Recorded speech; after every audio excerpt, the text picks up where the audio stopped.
एक JPC ज्याला joint parliamentary committee आहे, एक देश एक निवडणूक, वन नेशन वन इलेक्शन या संदर्भात ती निर्माण केली आणि त्या कमिटीमध्ये भारतीय जनता पक्षाच्या लोकांचं बहुमत आहे, खासदार आहे. त्याच्यामुळे इतर पक्षाचे जे सदस्य आहेत त्यांनी कितीही वेगळी भूमिका मांडली की हे लोकशाही विरोधी आहे, संविधान विरोधी आहे, संघराज्य जी आपली रचना आहे त्याला हे मानवणारं नाही, हे त्या बैठकीमध्ये त्या मीटिंगमध्ये अनेक खासदारांनी आपलं मत व्यक्त केलं आहे. तरीही बहुमत पाशवी असल्यामुळे त्या कमिटीत BJPचं ते त्यांचा जो अजेंडा आहे तो रेटून न्यायचा प्रयत्न करत आहे. एक देश एक निवडणूक, याची गरज नाही, हे आमचं मत आहे. या देशामध्ये विविधता आहे, राज्य वेगळी आहेत, प्रत्येक ठिकाणचं प्रत्येक वेळेला हवामान वेगळं असतं, मानसिकता वेगळी आहे, प्रादेशिक प्रश्न वेगळे आहेत. पण भारतीय जनता पक्षाला वन नेशन वन इलेक्शनपेक्षा वन पार्टी वन इलेक्शनमध्ये जास्त इंटरेस्ट आहे. वन पार्टी वन इलेक्शन आणि त्यांची जी वाटचाल आहे ती या माध्यमातून वन पार्टी वन इलेक्शन, दुसरा कोणताही पक्ष राहता कामा नये.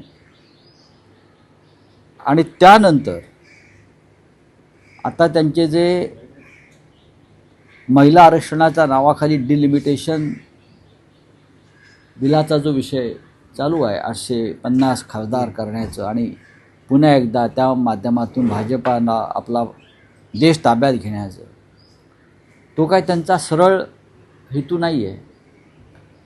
850 खासदार झाल्यावर ते संविधानामध्ये बदल करून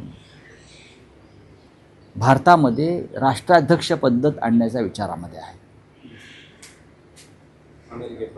राष्ट्राध्यक्ष पद्धत म्हणजे ट्रम्प ज्या मूर्ख पद्धतीने राज्य करतोय असा कोणी एखादा मूर्ख जो आपल्याकडे आहे तो त्या पद्धतीने इथे देशामध्ये माथेफिरूपणाने राज्य करू शकतो.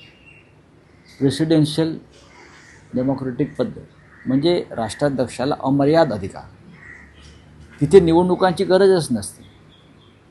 प्रेसिडेंट मंत्रिमंडळ जे आहे आपल्याला हवी असलेली माणसं नेमतो, निवडून आलेल्या लोकांतूनच तुम्हाला मंत्री बनवायला पाहिजे वगैरे असं नाही कॅबिनेट. तर भाजपची वाटचाल ही आत्ता या क्षणी त्या दिशेने सुरू आहे आणि त्या दिशेने त्यांच्या बैठका आणि काम सुरू आहे.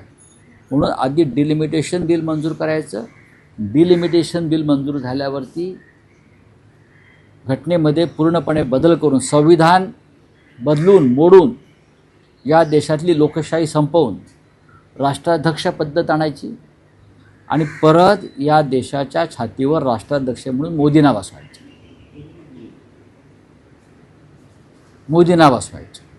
अशा पद्धतीची वाटचाल लोकशाही मोडण्याच्या दिशेनं सुरू आहे. त्याच्यामुळे ह्या सगळ्यात जे चाललं आहे काय वन नेशन वन इलेक्शन वगैरे वगैरे, हे सगळे वरवरचे बुडबुड आहे. पण आमचा विरोध आहे, आमचा विरोध आहे त्याला. या देशामध्ये परंपरेनं भारतीय घटनेनुसार जी पद्धत सुरू आलेली आहे, भारतीय संविधानानं जी दिशा लोकशाहीला दिलेली आहे, डॉक्टर आंबेडकर आणि त्यांच्या सहकाऱ्यांनी जो मार्ग आम्हाला दिलेला आहे तो मार्ग कोणालाही असा उखडून फेकता येणार नाही. या देशाच्या संविधानानुसारच या देशातली संसद, लोकशाही आणि निवडणुका होतील, ही आमची भूमिका आहे.